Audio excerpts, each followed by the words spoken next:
Hey, so tonight we're going to talk about one of the most incredible stories of human courage you've probably never heard of. It's the tale of Ayam Village, a place where ordinary people did something extraordinary when faced with the deadliest disease in history. Oh, and if you're enjoying these stories, I'd really appreciate a like or subscribe. Super curious where you're all listening from, so drop a comment with your location and what time it is there. Always blows my mind how people are falling asleep to this all over the world. All right, find that cozy spot, take a nice slow breath and just let your body sink into whatever you're lying on. We're heading back to the English countryside in 1665 and trust me, you're going to be real grateful for that mattress by the time we're done. So congratulations! You just woke up in a small stone cottage in Ayam, Derbyshire in the summer of 1665. The first thing you notice is the scratchy wool-stuffed mattress beneath you. Not a memory foam situation, just a lumpy sack filled with whatever wool could be gathered after shearing season. Your back has a dull ache from the uneven surface. Your nose twitches at the familiar scent of wood smoke from last night's cooking fire, which has settled into the walls and your clothes. Mingled with it is the earthy smell of the rush-mat floor coverings strewn with dried lavender and rosemary to keep away the worst of the insects. Morning light filters through the small window openings, barely wider than your arm. No glass in most homes here, just wooden shutters that stay closed on cold nights. The summer air drifts in, carrying the scent of damp earth and livestock from nearby.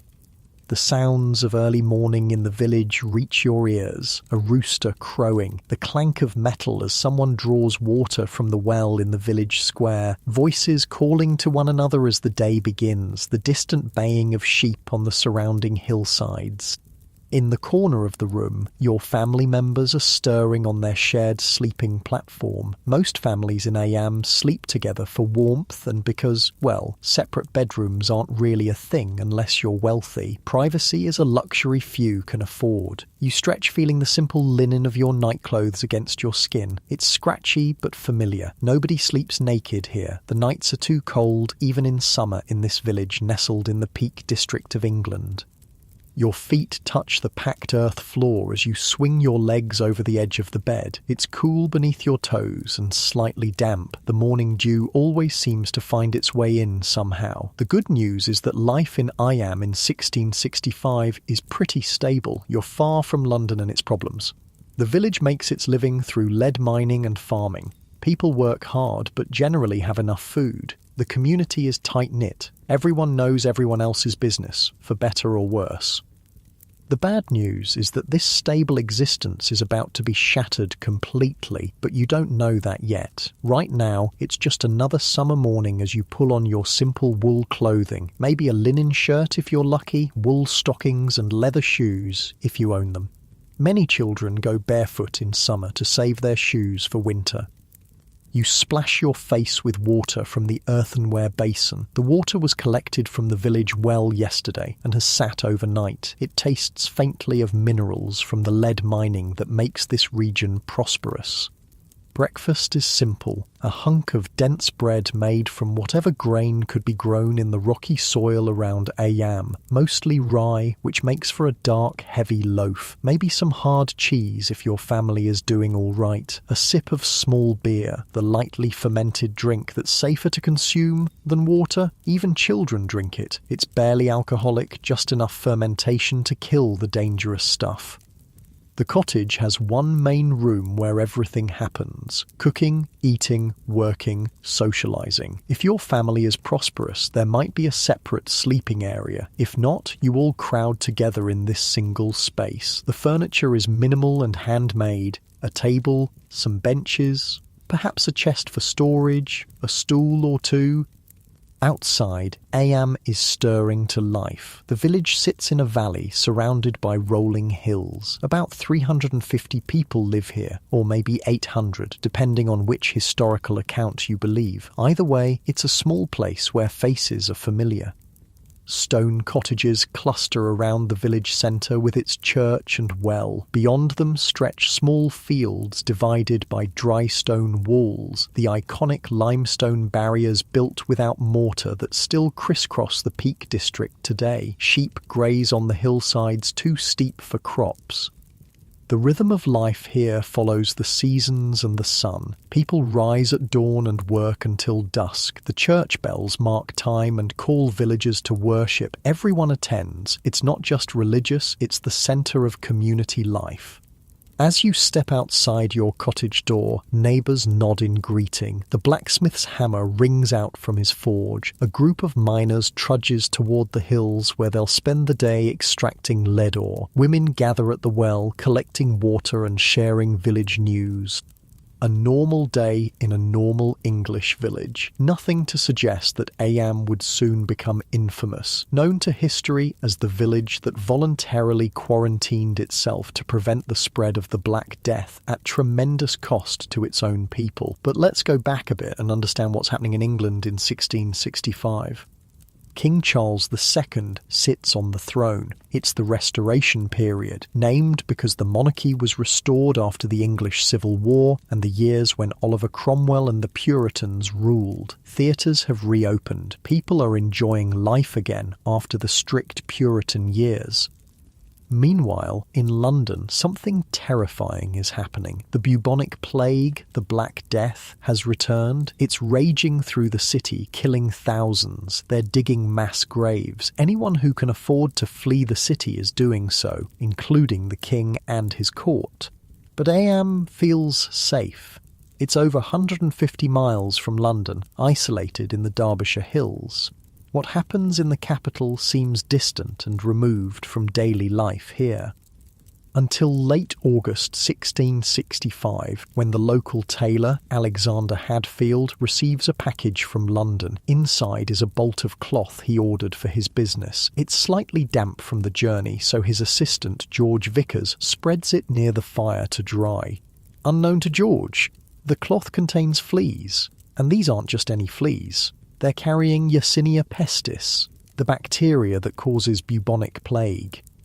As George handles the cloth, the fleas jump to a new host. Within days, he develops a high fever. Then the characteristic buboes appear, swollen, blackened lymph nodes in his neck, armpits, and groin, the disease's namesake. The pain is excruciating. The swellings grow to the size of eggs. His skin takes on a dark, mottled appearance. He begins coughing blood.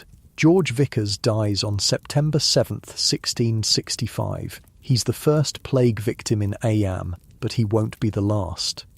Soon, others in the tailor's household fall ill. The disease begins to spread through the village. At first, no one makes the connection to events in London. Illnesses happen, but as more people develop the same symptoms and die rapidly, the terrible truth becomes clear.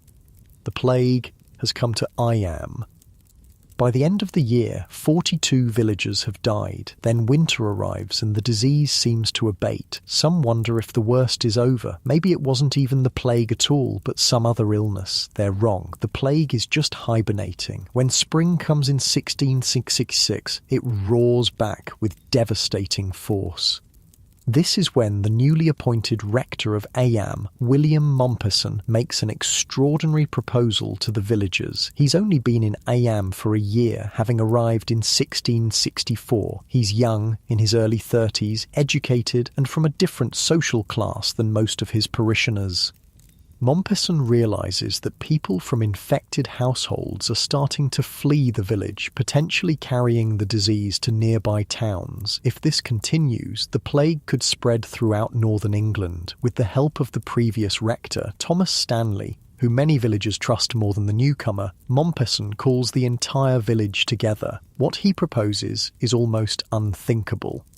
The village should quarantine itself. No one leaves, no one enters. They will isolate themselves completely until the plague has run its course, however long that takes, whatever the cost. It's essentially a death sentence for many of them. They all know what the plague does.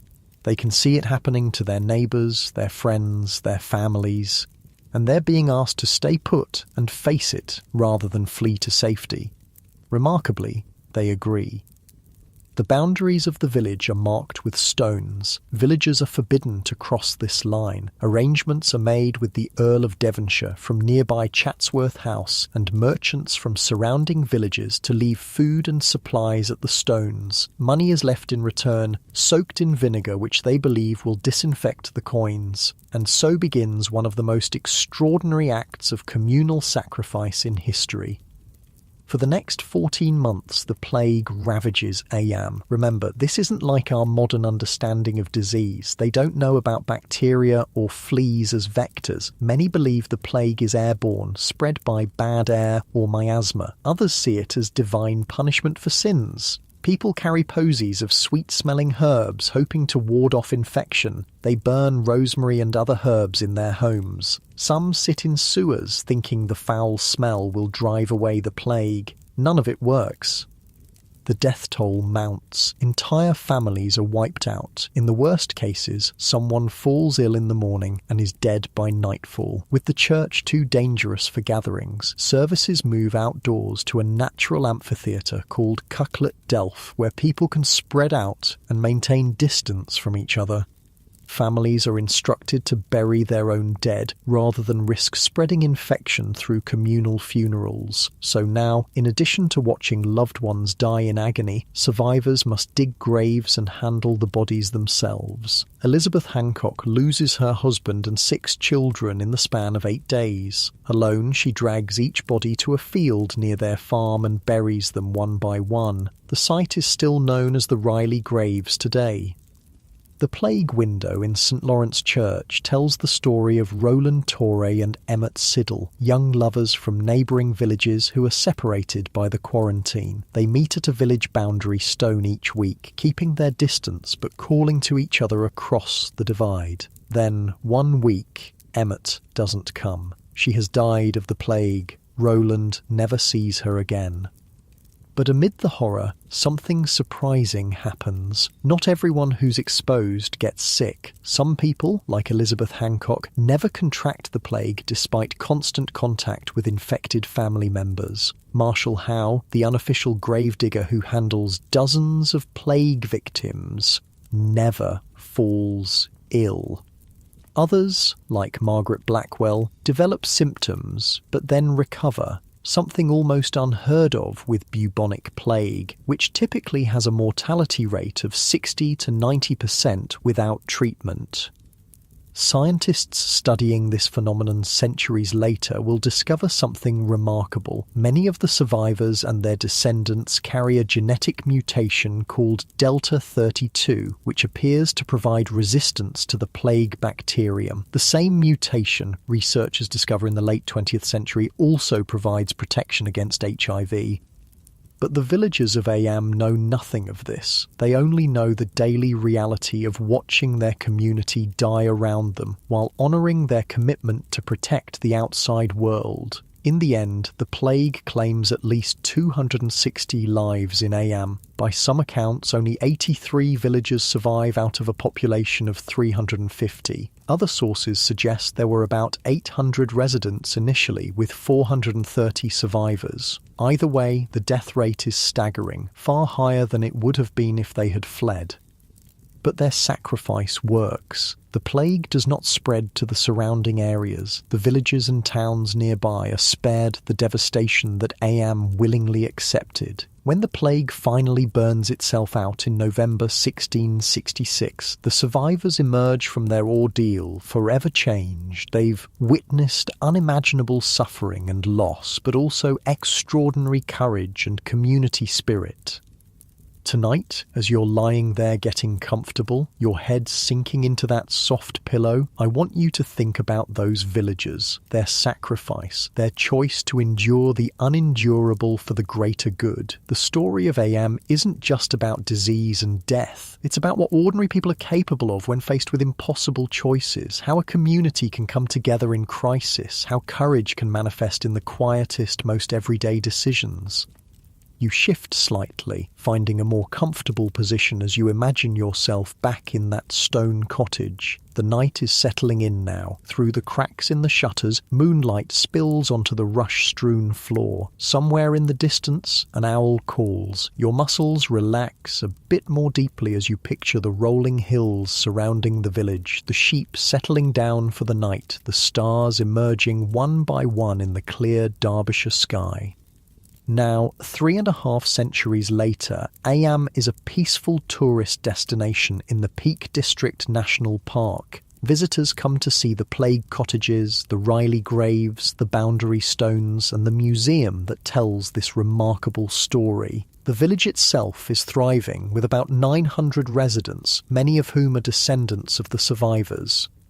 But the legacy of those villagers lives on in more ways than one, not just in the memory of their sacrifice, but in the very blood of their descendants. That genetic mutation that helped some survive has been passed down through generations, a biological testament to their endurance.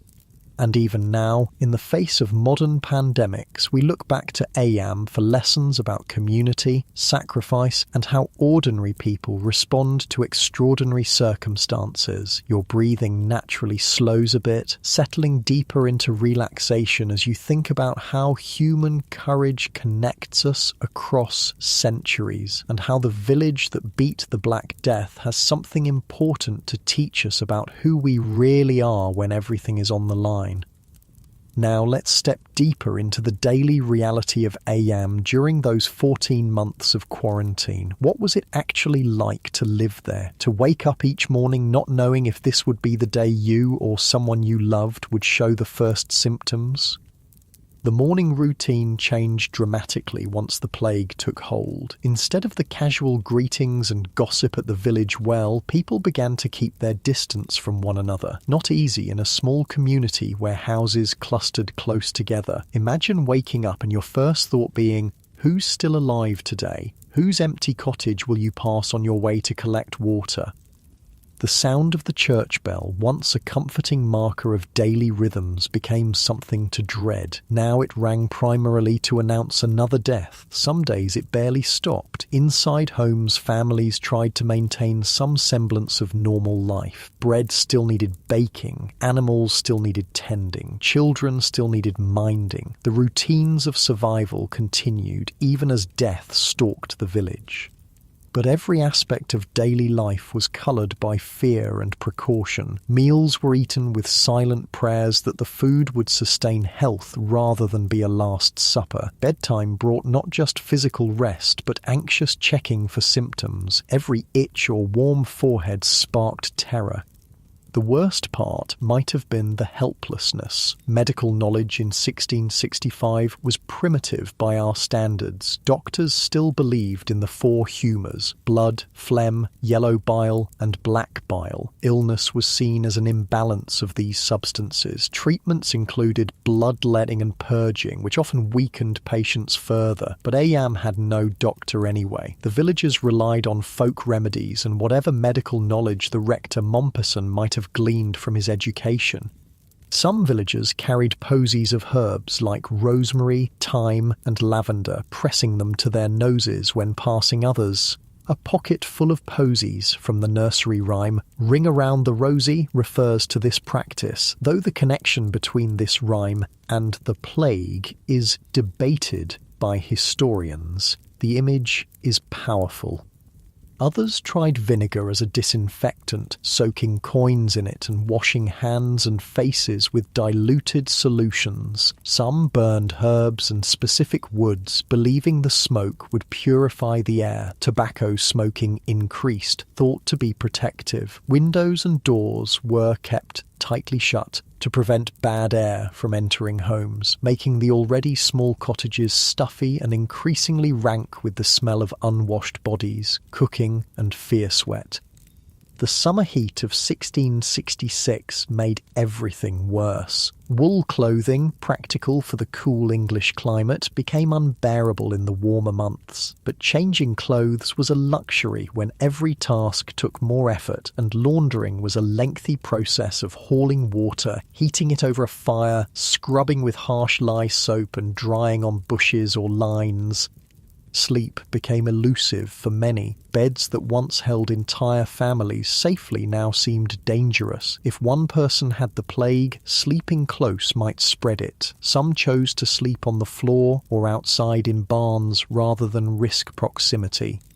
The night brought its own terrors. Without effective lighting beyond tallow candles and rushlights, darkness fell heavy across the village. The sounds of suffering carried, moans from plague victims, weeping from the bereaved, the scrape of shovels as graves were dug by moonlight.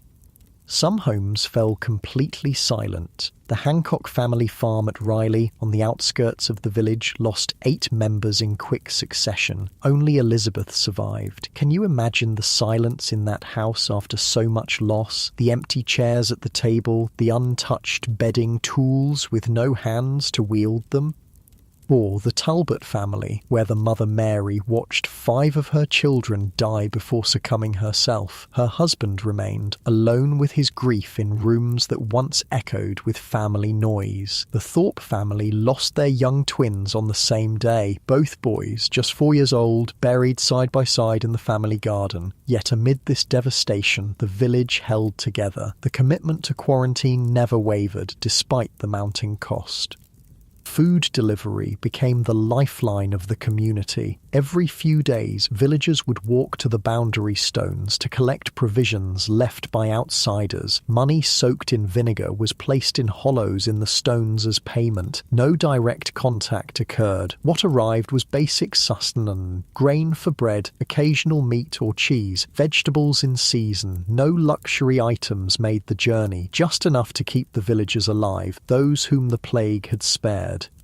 Cooking still happened over open hearths in the main room of each cottage. The smell of baking bread provided fleeting comfort, a momentary return to normalcy in days that had lost all normal markers. Water came from the village well or collected rainwater. No running water, no indoor plumbing. Every drop had to be carried in buckets, often balanced on a wooden yoke across the shoulders. During quarantine, this mundane task took on new risk as it meant potential contact with others.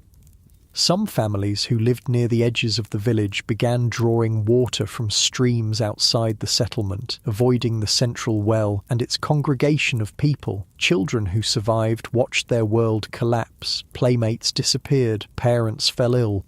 The freedom to run and explore vanished under the weight of new rules and responsibilities. Many were orphaned, taken in by relatives or neighbours who were themselves grieving. Schooling, already minimal for most children, stopped entirely. The few who had been learning to read or write found their education suspended indefinitely. More pressing concerns took precedence. Church services moved outdoors to a natural rock formation called Cucklet Delph, where people could spread out and maintain distance while still hearing Mompesson's sermons. Imagine worship with families standing apart from one another, voices raised in hymns that might have felt either hollow or more desperately sincere than ever before. Mompesson himself paid a personal price for his leadership. His wife Catherine stayed by his side despite the danger, helping care for the sick. She contracted the plague in August 1666 and died shortly after. Mompesson continued his duties, now grieving alongside his parishioners. The former rector, Thomas Stanley, proved equally dedicated, though he had been removed from his position after refusing to conform to the Act of Uniformity in 1662, which standardised worship practices. He remained in the village and worked alongside Mompesson during the crisis, setting aside religious differences for the common good. Work continued where possible. The lead mines that provided much of Ayam's income operated with reduced crews. Farming couldn't stop. Fields still needed tending. Animals required care. But everything took longer, was harder, as skilled hands disappeared and survivors took on unfamiliar tasks. The passing of seasons marked the only real change. Summer heat gave way to autumn chill, then winter's bite. Spring brought hope, but also a resurgence of the disease. Through it all, the quarantine held. Some families were mysteriously spared. Their apparent immunity baffled contemporaries, and wouldn't be explained until centuries later when scientists discovered the Delta 32 mutation. This genetic anomaly, present in about 14% of the descendants of Ayam survivors, creates a protein that effectively blocks the plague bacterium from entering cells. The same mutation, remarkably, also provides resistance to HIV, a discovery made in the late 20th century when researchers noticed similarities in how both diseases attack the immune system. Those who carried 2 copies of the gene, one from each parent, had near-complete immunity to the plague. Those with a single copy often survived despite infection, like Margaret Blackwell, who famously recovered after drinking hot bacon fat in her delirium. Marshall Howe, the village gravedigger who handled countless infected bodies without falling ill, likely carried the double mutation. Elizabeth Hancock, too, who buried her entire family yet never contracted the disease. But this scientific explanation wasn't available to the villagers. They saw only apparent randomness in who lived and who died. Some interpreted survival as divine blessing, others as cruel fate that left them alone among the dead. Daily life took on a surreal quality as the months passed.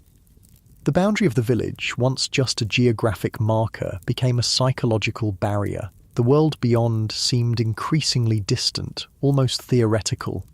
Inside Ayam, reality narrowed to immediate concerns. Is there enough food? Who's sick today? Where will we bury the dead when the churchyard fills? How much longer can this go on? The physical toll was obvious. The dead, the sick, the exhausted survivors. But the emotional and psychological impact was equally devastating. Grief compounded daily. There was no time to process one loss before the next occurred.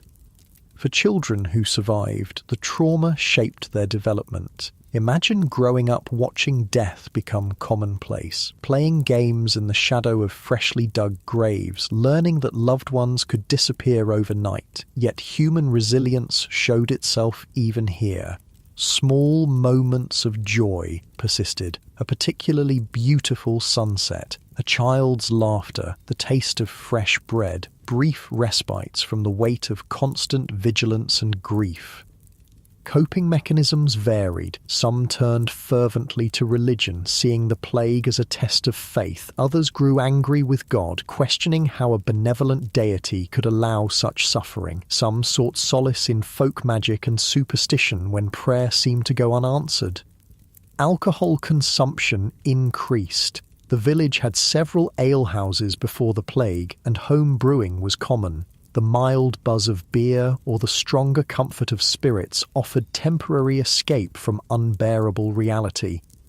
Stories were told, elaborated, passed along. Narrative has always been a human way of making sense of chaos. Tales of miraculous recoveries, of lovers separated by quarantine, of heroic actions and mysterious immunities. These became the folklore of Ayam even as events were still unfolding. Not everyone responded nobly. There were instances of hoarding, of theft from empty houses, of abandonment of responsibilities. Human nature showed its full range under pressure, but these were exceptions. The prevailing response was solidarity. By fall of 1666, the worst appeared to be over. Fewer new cases emerged. Survivors began the slow process of rebuilding their community, knowing it would never be the same. The final plague death in Ayam was recorded on November 1st, 1666. Abraham Morton, the last of a family of 9. When he fell ill, he told the rector, "I am the last. Let me die." After 14 months, the quarantine had served its purpose. The plague was contained within Ayam's boundaries. Surrounding communities remained largely untouched. The sacrifice had worked.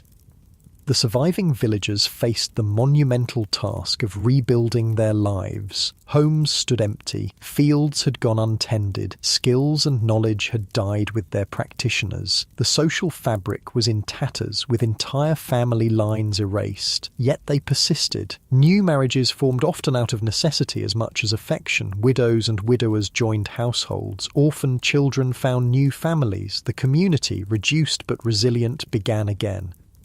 The plague never returned to Ayam. The village gradually recovered its population, though the names on the parish registers changed as new families moved in to replace those lost. Today, Ayam remembers. The plague cottages still stand, with plaques naming their former inhabitants and their fates. The Riley graves are maintained by the National Trust. The boundary stones mark where the quarantine line once stood. Each year on the last Sunday in August, the village holds Plague Sunday, a memorial service that has continued since 1866. Visitors leave coins in the boundary stones as tokens of respect. The museum tells the story to thousands of tourists annually. But perhaps the most remarkable legacy is the one that can't be seen, the genetic inheritance that helped some survive and continues to protect their descendants centuries later. The Delta 32 mutation, born of ancient plagues and preserved in the bloodlines of survivors, connects Ayam's past to our present understanding of disease resistance. Your eyelids feel a bit heavier now as you imagine those stone cottages standing quiet in the moonlight, the hills rising around them, sheep stirring in their sleep on the slopes. Your breathing finds a slow, steady rhythm, matching the peaceful pace of a village finally at rest after unimaginable ordeal. The weight of your body sinks a little deeper into the bed. That's it, nice and easy. You shift slightly, getting more comfortable as the story continues with what daily life was like for those who carried this unique genetic protection, and how modern science finally discovered why some families in Ayam seemed almost magically spared from the plague's deadly touch. The story of Ayam's survivors is as remarkable as the tale of those who perished. Their legacy lives on not just in historical records, but in the very DNA of their descendants. Let's focus on a few specific families whose experiences tell us something extraordinary about human resistance to disease. The Hancocks of Riley Farm lived on the outskirts of the village. When the plague struck their household, it moved with terrifying speed. Within 8 days in August 1666, Elizabeth Hancock buried her husband and 6 children. She dug the graves herself in a field near their home, dragging each body there alone because no one would help for fear of infection. What makes Elizabeth's story particularly remarkable is that despite this intimate contact with multiple plague victims, she never contracted the disease herself. She continued to live in the same cottage where her family had died, breathed the same air, handled their possessions and bodies, yet remained untouched by the infection that had destroyed her family. Modern science suggests Elizabeth likely carried 2 copies of the Delta 32 mutation, giving her complete immunity to the plague bacteria. This would explain how she could have such prolonged direct exposure without falling ill. Then there's Marshall Howe, the village's unofficial gravedigger. As the death toll mounted, Howe took on the grim task of burying the dead when families couldn't manage it themselves. He handled countless infected bodies, yet never showed a single symptom. Again, the double Delta 32 mutation may explain his seemingly miraculous immunity. The Blackwell family presents a different pattern. Margaret Blackwell actually contracted the plague but survived, something extremely rare with bubonic plague, which typically killed 60 to 90% of those infected. Village folklore attributed her recovery to drinking hot bacon fat during her fever-induced delirium. Today, scientists believe Margaret likely had a single copy of Delta 32. This wouldn't prevent infection entirely, but might allow a stronger immune response, giving her body a fighting chance against the disease. The story of Emmett Siddall and Roland Torre shows another facet of the plague's impact. These young lovers were separated when the quarantine began. Emmett inside Eyam, Roland in the neighbouring village of Stony Middleton. For months they would meet at a boundary stone, keeping their distance but able to see and speak to each other across the divide. Then one day, Roland arrived at their meeting place, but Emmett didn't come. She had died of the plague. Roland would never see her again. Their story, commemorated in the plague window of Eyam's church, reminds us of the personal heartbreaks behind the statistics.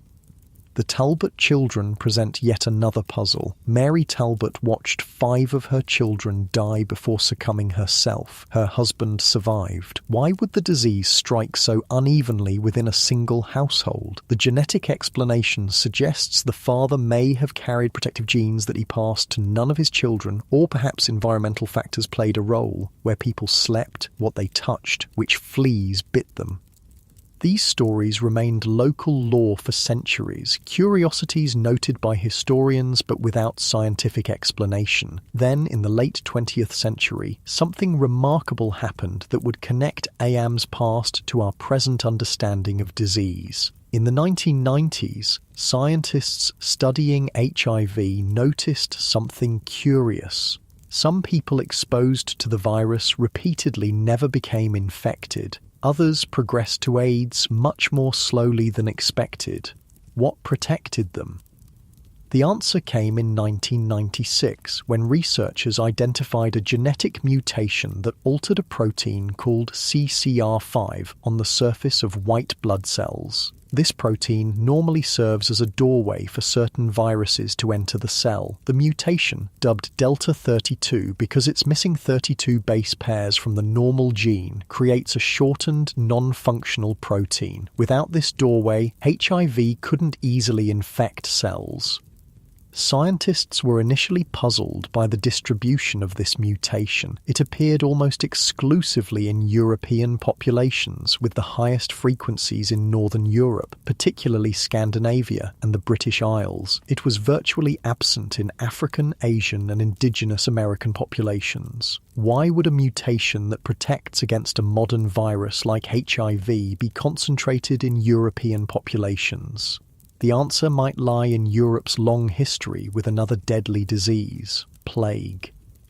Researchers realized that the plague bacterium and HIV use similar mechanisms to attack immune cells. Both need to enter white blood cells to cause disease, and both might be blocked by the same genetic variation. This hypothesis led scientists to investigate whether Delta 32 had been selected for during Europe's historical plague epidemics. In other words, did those with the mutation survive at higher rates, passing this protection to future generations?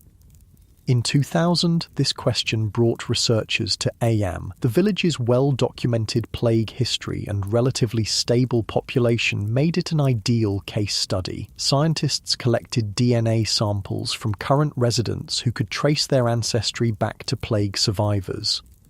The results were striking. About 14% of Eyam descendants carried the Delta 32 mutation, significantly higher than the general European average of about 10%. This suggested that the mutation had indeed provided protection during the plague, allowing carriers to survive and pass on their genes. Even more remarkably, the mutation appeared to be concentrated in families descended from known survivors who had close contact with the disease yet didn't succumb.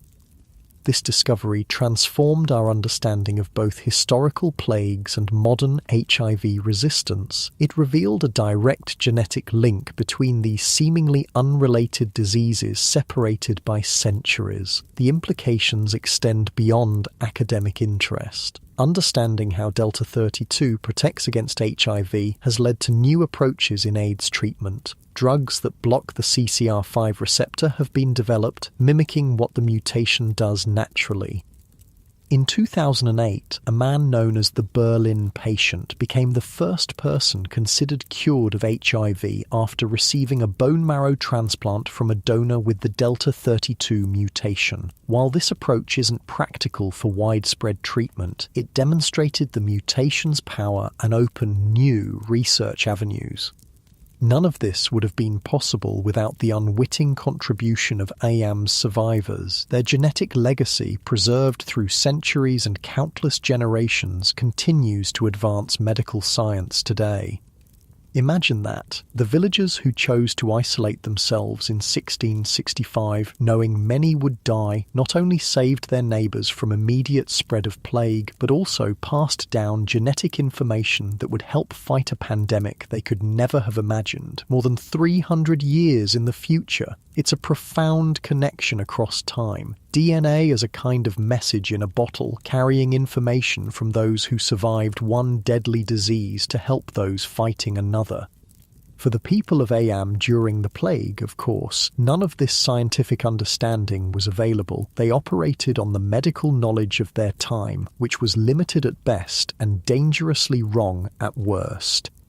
The prevailing theory about plague transmission involved miasma, or bad air. People believed disease spread through foul vapours, which is why sweet-smelling herbs and flowers were thought protective. The actual vector, fleas carrying bacteria, wouldn't be discovered until the late 19th century.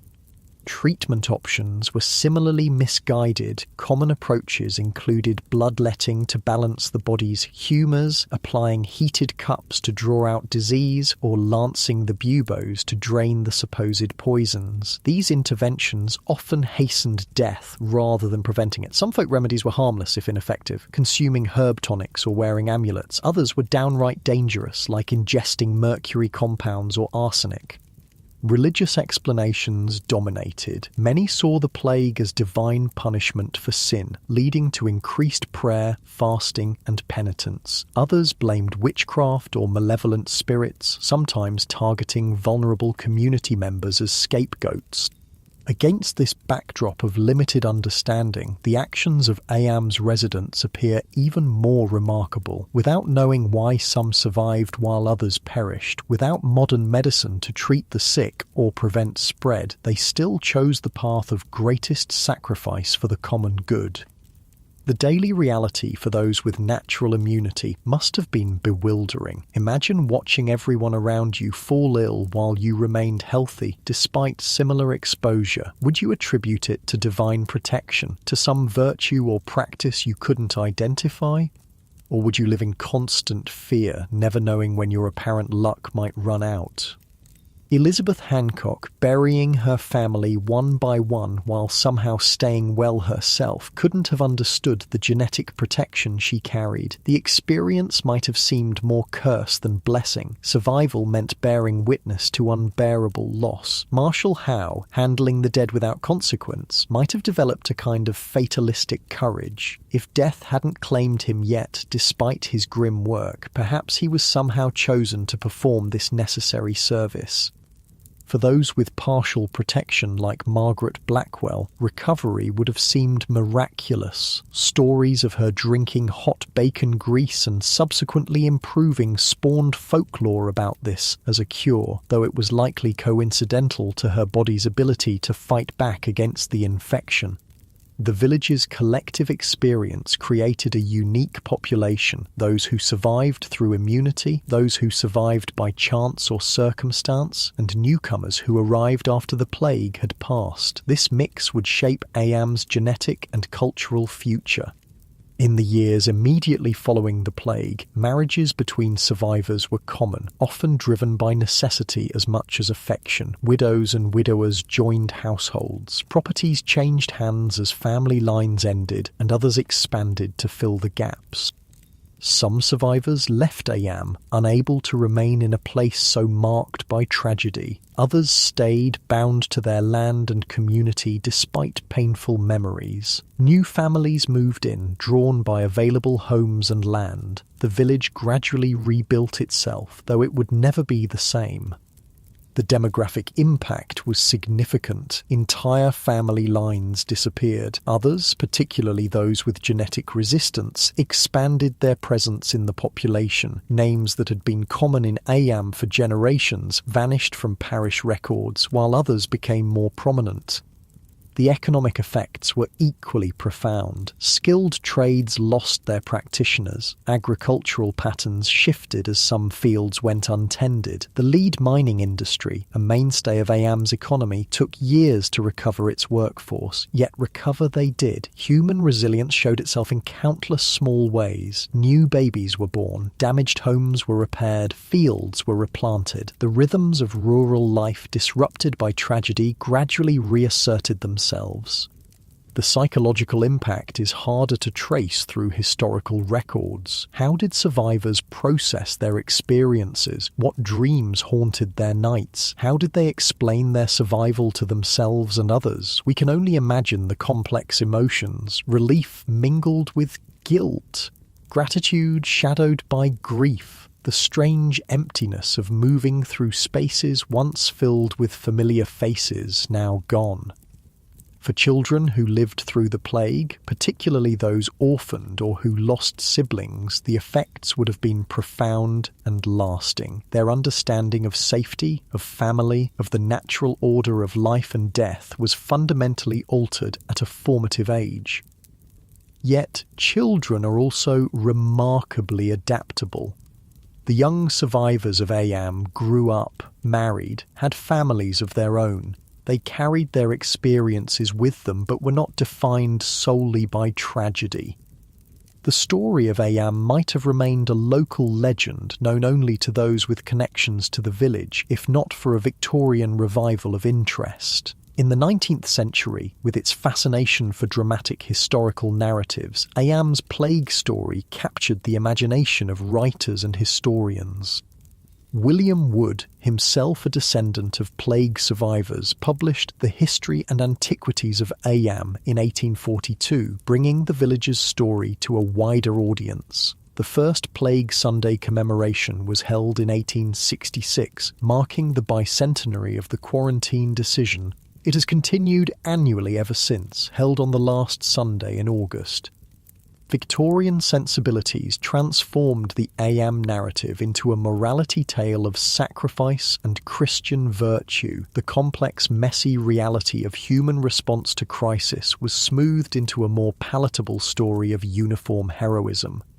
This simplified version dominated popular understanding for generations. Only in recent decades have historians begun to recover a more nuanced picture, acknowledging both the extraordinary communal decision and the diverse, sometimes contradictory ways individuals responded to it. The Ayam Museum, opened in 1994, attempts to present this more complete picture. It places the village's experience in the broader context of plague history and explores the scientific discoveries that have shed new light on why some villagers survived.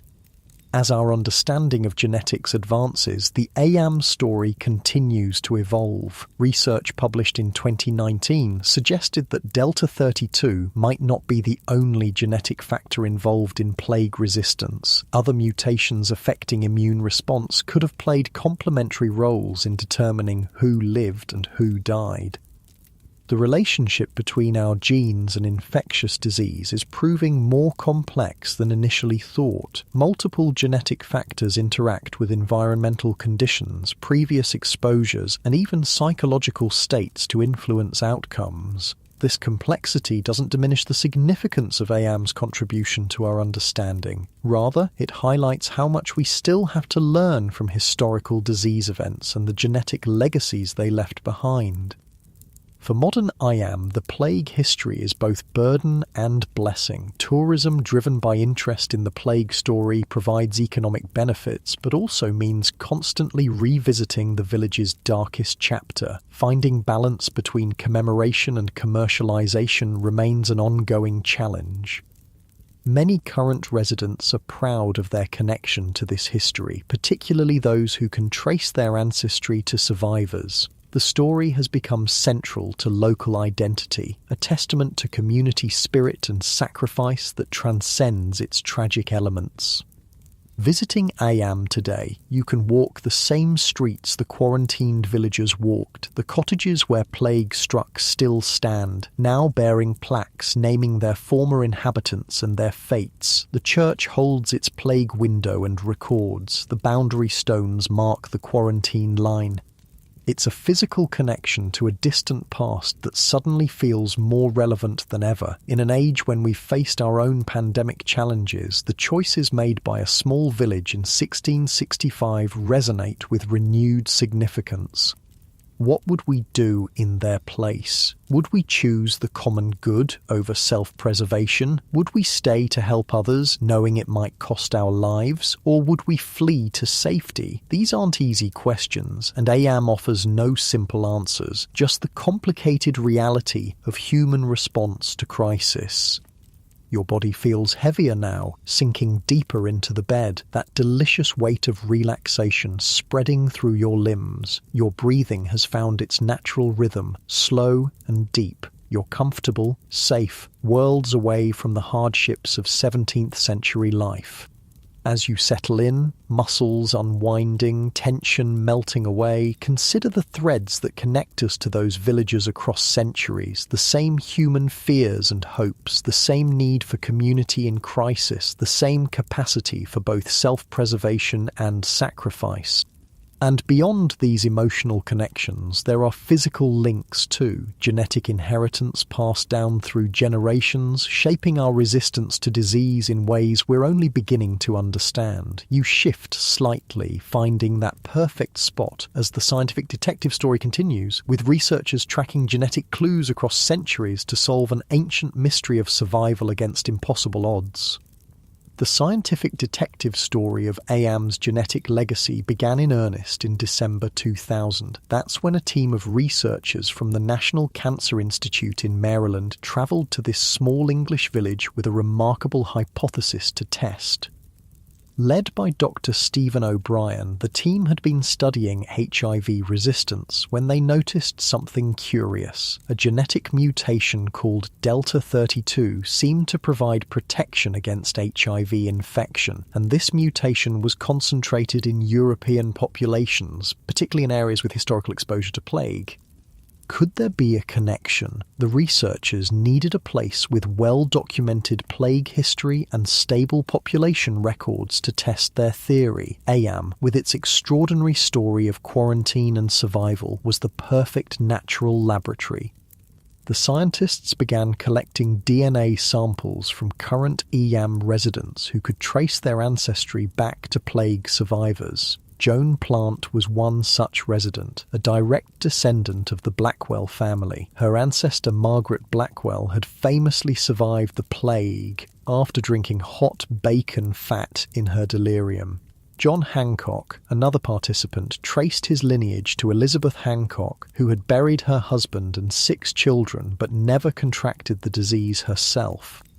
For months, the team analysed these samples, comparing them with control groups from other populations. The results, when they came, were remarkable. About 14% of Ayam descendants carried the Delta 32 mutation, significantly higher than the average European frequency of around 10%. Even more telling, the mutation was concentrated in families descended from known survivors who had close contact with plague victims yet remained healthy. This strongly suggested that Delta 32 had indeed provided protection during the plague, allowing carriers to survive at higher rates and pass on their genes. But how exactly does this mutation work? The story goes deep into the cellular level, where a tiny change in our genetic code can mean the difference between life and death. CCR5 is a protein that sits on the surface of white blood cells, particularly T cells, which are crucial for immune function. It normally serves as a receptor for certain chemical signals in the body, but unfortunately, this receptor also serves as a doorway for some pathogens to enter the cell. The Delta 32 mutation creates a shortened, non-functional version of this protein. With no functioning doorway, viruses and bacteria that rely on CCR5 to infect cells are effectively locked out. In the case of HIV, the virus typically uses CCR5 as its primary entry point into immune cells. People with 2 copies of the Delta 32 mutation, one from each parent, produce no functional CCR5 receptors, making them highly resistant to most strains of HIV infection. Those with 1 copy have reduced CCR5 on their cell surfaces, which doesn't prevent infection but can slow disease progression. The plague bacterium, Yersinia pestis, appears to use a similar mechanism to attack the immune system. It hijacks immune cells, using them to multiply and spread throughout the body. Without functional CCR5 receptors, this process is disrupted, giving the immune system a fighting chance. This explains the varied patterns of survival observed in AM families. Someone like Elizabeth Hancock, who had extensive contact with plague victims yet never fell ill, likely carried 2 copies of Delta 32, giving her complete immunity. Margaret Blackwell, who contracted plague but recovered, probably had a single copy, enough to help her fight off the infection but not prevent it entirely. The discovery of this connection between plague resistance and HIV immunity has had profound implications for medical research. It provided new insights into how both diseases work and opened avenues for treatment development. Drugs that block the CCR5 receptor have been developed for HIV treatment, essentially mimicking what the Delta 32 mutation does naturally. The first of these, Maraviroc, was approved by the FDA in 2007 and continues to be used as part of combination therapy for HIV patients. The story became even more remarkable in 2008 when a man known as the Berlin Patient became the first person considered cured of HIV. Timothy Ray Brown, who later revealed his identity publicly, had both HIV and leukemia. He received bone marrow transplants from a donor with 2 copies of the Delta 32 mutation. After the transplant, Brown's body began producing immune cells with the protective mutation. His HIV levels became undetectable even after stopping antiretroviral treatment, though this approach isn't practical for widespread use due to the risks of bone marrow transplantation. It demonstrated the power of the mutation and inspired new research directions. None of this would have been possible without the unwitting contribution of AM's survivors. Their genetic legacy, preserved through centuries of descendants, continues to advance our understanding of disease resistance today. But the Delta 32 story isn't as simple as it first appeared. More recent research suggests that while the mutation does provide protection against plague, it might have originally evolved in response to other historical diseases, possibly smallpox or even earlier plague epidemics dating back to the Black Death of the 1340s.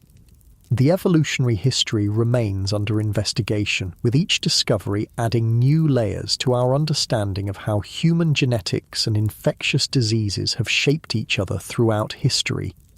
For residents of modern IAM, this scientific interest has brought a new dimension to their village's story. Many take pride in their genetic heritage and its contribution to medical knowledge. Some have participated in multiple research studies, eager to help advance understanding of the mutation their ancestors passed down. Joan Plant, whose family has lived in IAM continuously since before the plague, expressed it beautifully when interviewed for a documentary. To think that something in our blood, passed down all these years, might help people with a completely different disease today. It makes the suffering of our ancestors mean something beyond just tragedy.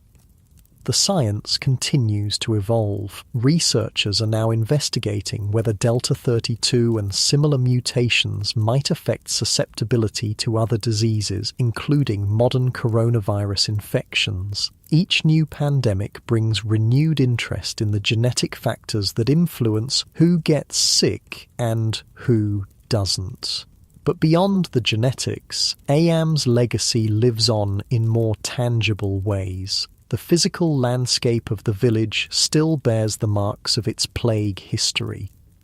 The boundary stones where food was left during quarantine still stand along old footpaths. Some have hollows worn into them where coins were placed in vinegar for payment. Visitors leave modern coins as tributes, a gesture of respect across centuries. The Riley graves, where Elizabeth Hancock buried her family, are now maintained by the National Trust. The simple headstones stand in a walled enclosure on the hillside, a testament to one woman's unimaginable grief and endurance. Plague cottages line the main street, each bearing a plaque naming its former inhabitants and their fate. The modest stone buildings have survived for over 350 years, housing generation after generation of villagers. Walking past them, you can almost feel the weight of history in their walls. St. Lawrence Church, where Mompesson preached during the crisis, contains its plague window depicting key moments from the village's ordeal. The parish registers record the mounting death toll in the rector's careful handwriting. Names, dates, ages, the clinical recording of a community's devastation. Cucklet Delph, the natural amphitheatre where outdoor services were held to allow for distancing, remains a peaceful spot outside the village. Standing there, it's easy to imagine the scattered congregation maintaining their faith and community bonds, even as death surrounded them. The Ayam Museum, opened in 1994, houses artifacts and displays telling the village's story. It places the plague experience in historical context and explores the scientific discoveries that have given new meaning to the survival of certain families. Each year on Plague Sunday, the last Sunday in August, a procession moves from the church to Cucklet Delph for a memorial service. The tradition began in 1866 to mark the bicentenary of the plague and has continued annually ever since. Descendants of plague survivors often participate, maintaining a living connection to their ancestors' experience. For visitors, Ayam offers a rare opportunity to literally walk in the footsteps of a well-documented historical tragedy. Unlike many historical sites where events must be imagined from scattered evidence, here the narrative is clear, the locations preserved, the impact still palpable. Tourism brings both benefits and challenges to the village. The plague story attracts thousands of visitors annually, supporting local businesses and keeping traditional crafts alive. But it also means constantly revisiting the community's darkest chapter, balancing commemoration with the needs of a living, evolving settlement. Many visitors are drawn by the parallels between Ayam's experience and modern pandemic challenges. The questions faced by those 17th century villagers resonate with contemporary dilemmas. How do we balance individual freedoms with community responsibility? What sacrifices are we willing to make for the greater good? How do we maintain human connection while physically separated? The COVID-19 pandemic brought these parallels into sharp focus. Suddenly, terms like quarantine, isolation, and social distancing entered everyday vocabulary worldwide. Experiences once considered historical curiosities became lived reality for millions. For many, learning about Ayam during this time provided both perspective and hope. If a small village with 17th century medical knowledge could make principled choices and eventually emerge from devastating plague, perhaps our modern world, with all its scientific advantages, could do the same. But the comparison also highlights how unusual Ayam's response was. The village's decision to quarantine voluntarily at enormous personal cost stands as an extraordinary example of communal sacrifice. Not every community, historical or modern, has chosen this path when faced with similar circumstances.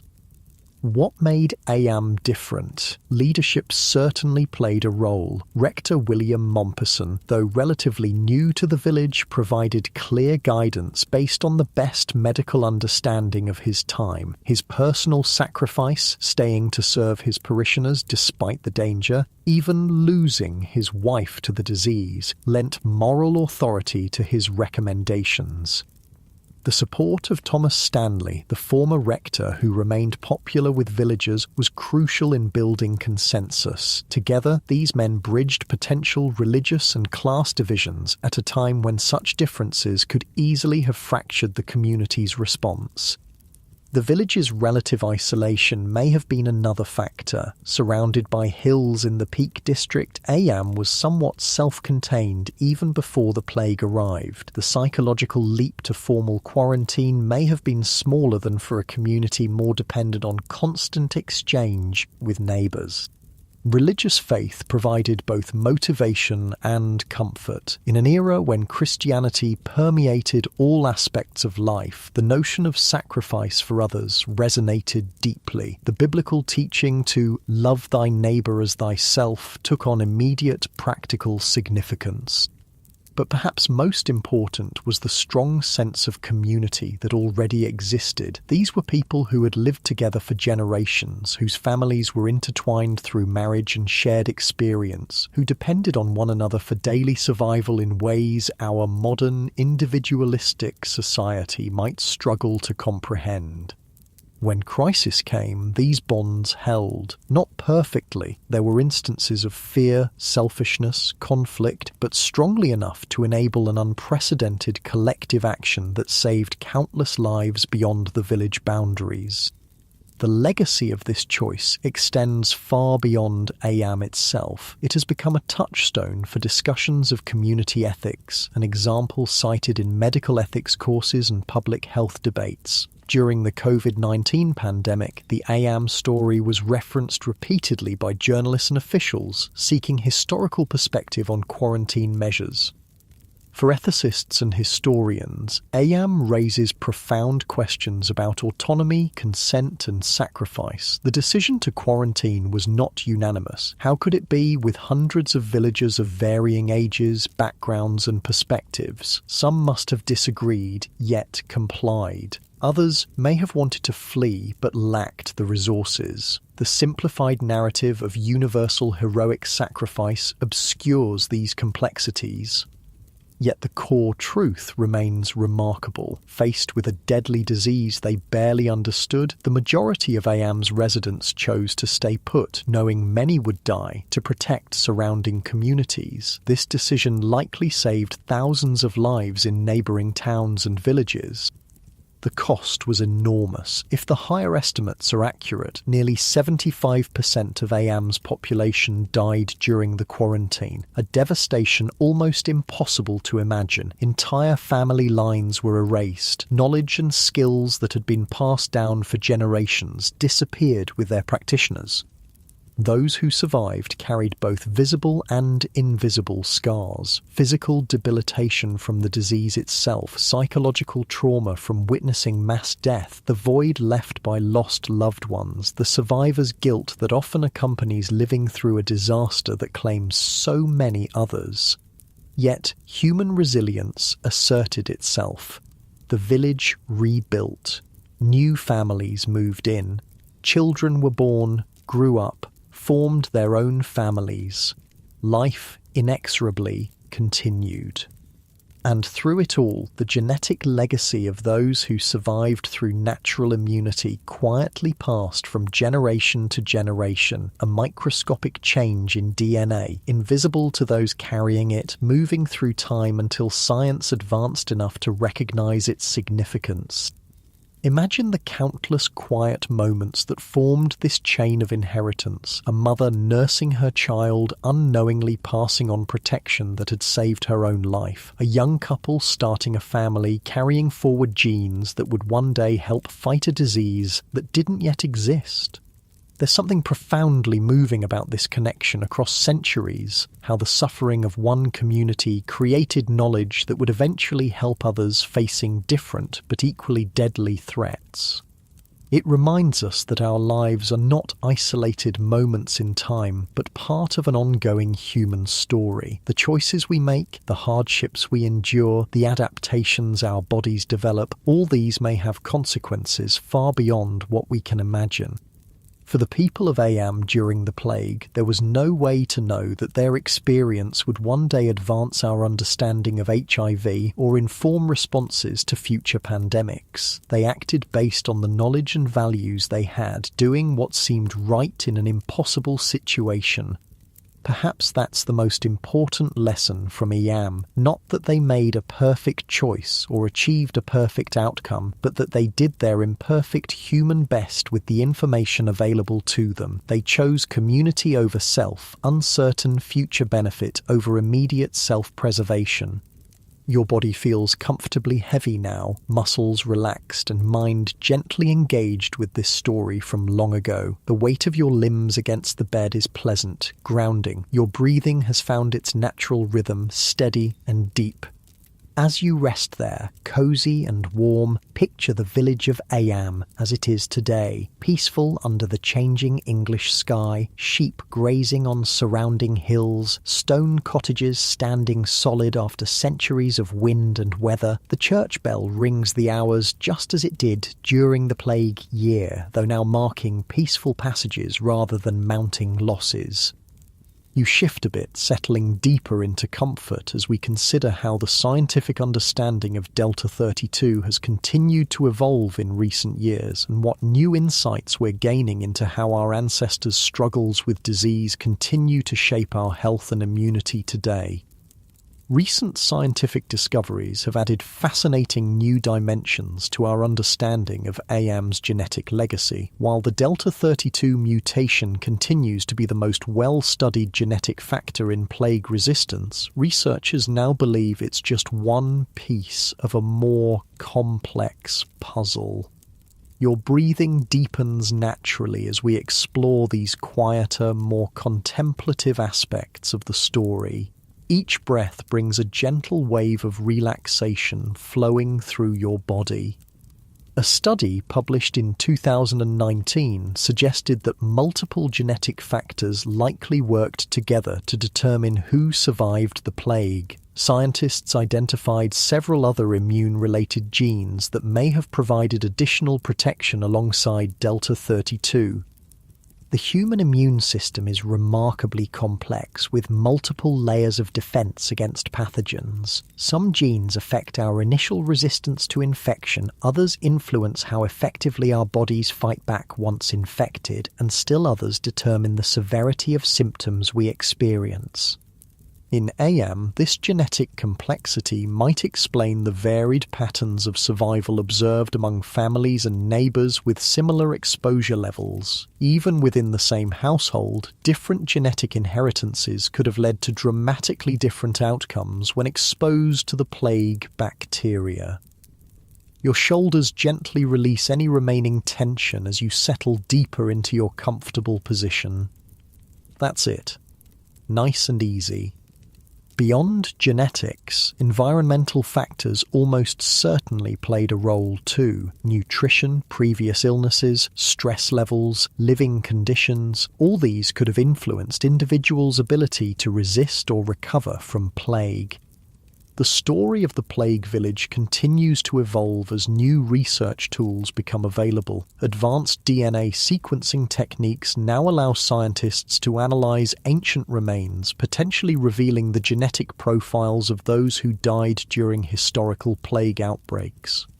In 2016, researchers extracted DNA from plague victims buried in a London cemetery, confirming the presence of Yersinia pestis bacteria and studying how the pathogen itself evolved over time. Similar studies of plague burials across Europe are creating a more complete picture of how the disease spread and changed throughout history. Your body feels pleasantly heavy now, sinking deeper into the softness beneath you. Each breath brings a gentle wave of calm washing over you. These scientific advances would have seemed like magic to the villagers of 17th century AM. Their understanding of disease was based on theories of humours and miasma that had changed little since ancient times. The actual cause of plague, bacteria carried by fleas on rats, wouldn't be discovered until the late 19th century. In that context, their decision to quarantine becomes even more remarkable. Without knowing the true mechanism of transmission, they still took effective action based on the observable pattern that proximity to the sick increased risk of illness. The rector, William Mompesson, often credited with proposing the quarantine, had no formal medical training. His education at Cambridge University would have included some natural philosophy, what we'd now call science, but nothing approaching modern germ theory. Yet he and the villagers made an empirical observation. The disease seemed to spread from person to person and took logical action based on that observation. In doing so, they demonstrated a kind of practical scientific thinking that transcended the limitations of their era's formal knowledge. You notice your breathing has naturally slowed, becoming deeper and more rhythmic. Your eyelids might feel a bit heavier now. That's good. Just let that comfortable feeling spread. What might the villagers of Ayam think if they could see how their story has endured and evolved over more than 3 centuries, how their sacrifice has been commemorated, studied, and now connected to modern medical discoveries? Would Elizabeth Hancock, who buried her family alone on that hillside, find some comfort in knowing that her genetic inheritance has been passed down through generations, potentially saving countless lives from HIV and other diseases? Would Marshall Howe, the gravedigger who handled so many plague victims without falling ill, be amazed to learn that scientists can now explain his apparent immunity at the molecular level? Would Rector Mompesson, who lost his beloved wife Catherine to the very quarantine he advocated, feel his sacrifice validated by the recognition that Ayam's isolation likely saved thousands in surrounding communities? We can't know, of course. The past is accessible to us only through fragments, written records, physical artifacts, genetic traces, and the stories passed down through generations. The full human experience of those who lived through Ayam's plague year remains beyond our reach. Yet there's something powerful in the attempt to connect across time, to understand not just what happened, but what it felt like, what it meant to those who lived it. Your muscles relax more deeply as you consider this bridge between past and present. The story of Ayam reminds us that history isn't just a collection of dates and events. It's the story of people making choices in difficult circumstances, often with limited information and impossible constraints.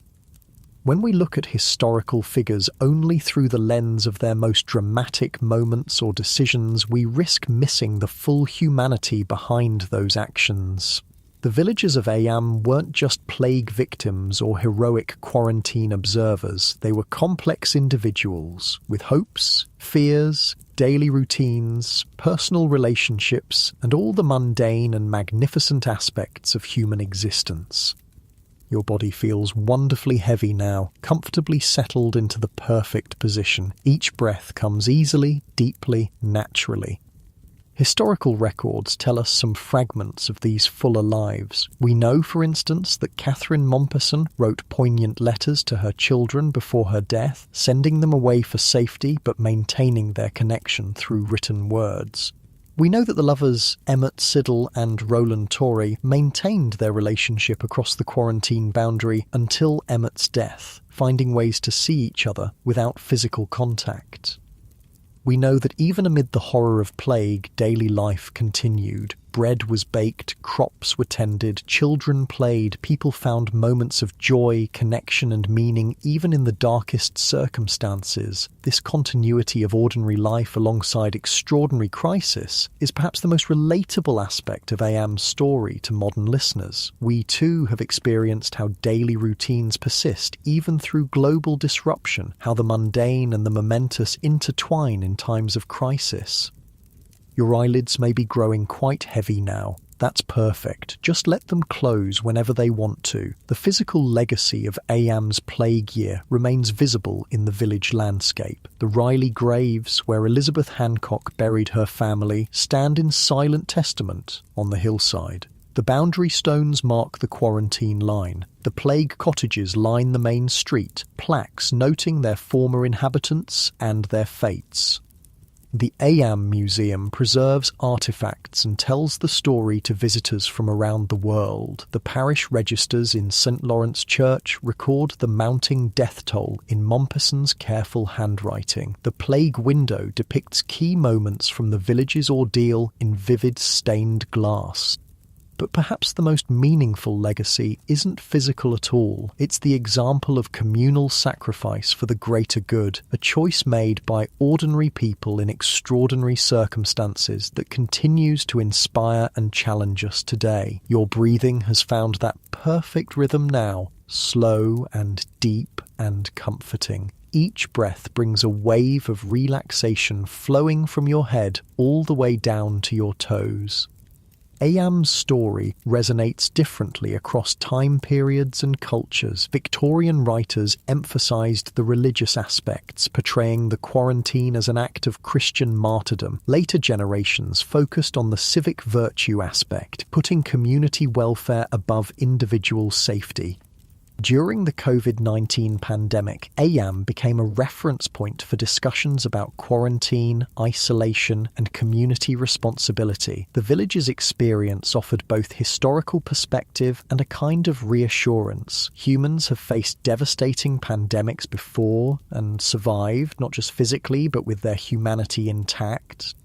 For the current residents of Ayam, the plague story is both burden and blessing. It brings tourism and attention to what might otherwise be just another pretty Peak District village, but it also means constantly revisiting the community's darkest chapter, balancing commemoration with the needs of a living, evolving settlement. You're drifting deeper now, floating in that comfortable space between wakefulness and sleep. Your body feels wonderfully heavy and relaxed. Many modern Ayam residents are proud of their connection to this history, particularly those who can trace their ancestry to survivors. The story has become central to local identity, a testament to community spirit and sacrifice that transcends its tragic elements. Some, like Joan Plant, have participated in the genetic studies that revealed the Delta 32 mutation's role in plague survival. For them, contributing to scientific understanding is a way of honouring their ancestors while potentially helping future generations. The genetic connection between Ayam's plague survival and modern HIV resistance research offers a profound example of how the past continues to shape our present and future in unexpected ways. It's a reminder that our actions may have consequences far beyond what we can imagine in our own lifetimes. Your mind is becoming quieter now, thoughts gently slowing down, becoming softer around the edges. The Delta 32 mutation itself has a fascinating evolutionary history that stretches far beyond Ayam's plague experience. Scientists now believe the mutation first appeared in northern Europe thousands of years ago, possibly in response to earlier disease outbreaks. Its frequency increased during the Black Death of the 14th century, when plague killed an estimated one-third of Europe's population. By the time plague reached Ayam in 1665, the mutation was already established in European populations, though unevenly distributed. Today, about 10% of people of European descent carry at least one copy of Delta 32. The frequency is highest in northern European populations, particularly in Scandinavia and the British Isles, and virtually absent in African, Asian, and indigenous American populations.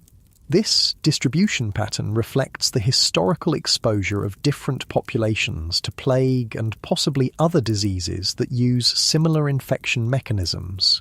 It's a living map of past epidemics, written in our DNA. Your breath has become so soft and steady now, in and out, so peaceful, so comfortable. For medical researchers, the Delta 32 story demonstrates how studying historical disease events can yield insights relevant to modern health challenges. It shows how evolutionary pressure from infectious diseases has shaped human genetics in ways that continue to affect our susceptibility to new pathogens. Understanding these genetic factors may help develop treatments for a range of conditions. The CCR5 receptor that Delta 32 affects has been implicated not just in HIV and plague, but potentially in the progression of certain types of cancer, inflammatory diseases, and even recovery from stroke. Drugs that target CCR5, initially developed for HIV treatment based on insights from Delta 32 research, are now being investigated for these other conditions. The genetic legacy of AM survivors may eventually help treat diseases they could never have imagined. Your body feels perfectly relaxed now, every muscle soft and heavy. Your mind is growing quieter with each breath. Beyond the scientific legacy, AYAM's story offers timeless insights into human behavior during crisis. It reminds us that communities can make difficult collective choices when leadership is thoughtful, when communication is clear, and when there's a shared sense of purpose and mutual care. It shows how religious faith, social cohesion, and practical problem-solving can work together rather than in opposition. Mompesson and Stanley bridged potential religious divisions to present a unified message. Scientific observation, noting that proximity spread disease, complemented rather than contradicted spiritual interpretation. The experience also highlights the importance of meeting basic needs during quarantine. The arrangement for food delivery to the boundary stones recognized that physical isolation requires material support to be sustainable. No community can completely cut itself off without systems to provide essentials. You're drifting now, floating peacefully between wakefulness and sleep. All the tension has melted away from your body. For modern public health officials, AYAM offers both inspiration and caution. The village's voluntary quarantine worked remarkably well, but it came at enormous cost to those inside the boundary. It raises difficult questions about consent, autonomy, and the balance between individual and collective welfare that remain relevant in contemporary pandemic response. The story also reminds us that disease outbreaks affect communities unevenly. In AYAM, some families were devastated, while others emerged relatively unscathed. These disparities resulted partly from genetic factors unknown at the time, but also from social and environmental conditions that influenced exposure and resistance. Similar patterns of uneven impact have been observed in modern pandemics, including COVID-19. Understanding and addressing these disparities remains a crucial challenge in public health response. Your eyelids are so heavy now, barely able to stay open. With each breath, you sink deeper into relaxation. As our journey through AYAM's remarkable story comes to a close, we return to the human core of this historical event. Behind the statistics, the scientific discoveries, and the commemorations lie the experiences of individuals facing an unimaginable crisis. We can never fully know what it felt like to be Elizabeth Hancock burying her family one by one, or William Mompesson watching his wife die from the disease he had asked the village to face together, or the child Joseph Siddall, just 3 years old when plague took the rest of his family. But in imagining their experiences, in trying to connect across centuries to their fear, grief, courage, and resilience, we honour their humanity and perhaps discover something about our own. Your breathing has become so slow and deep now. Each breath carries you further into peaceful relaxation. The villagers of AYAM made a choice that seems almost unthinkable: to stay in place knowing many would die, to protect others they would never meet. They did so without modern understanding of disease, without effective treatments, without the communication technologies that connect us during our own periods of isolation. They left us not just a story of sacrifice, but a biological legacy that continues to save lives centuries later. The genetic mutation that helped some survive has passed down through generations, contributing to our understanding of disease resistance and informing treatments for conditions those villagers could never have imagined.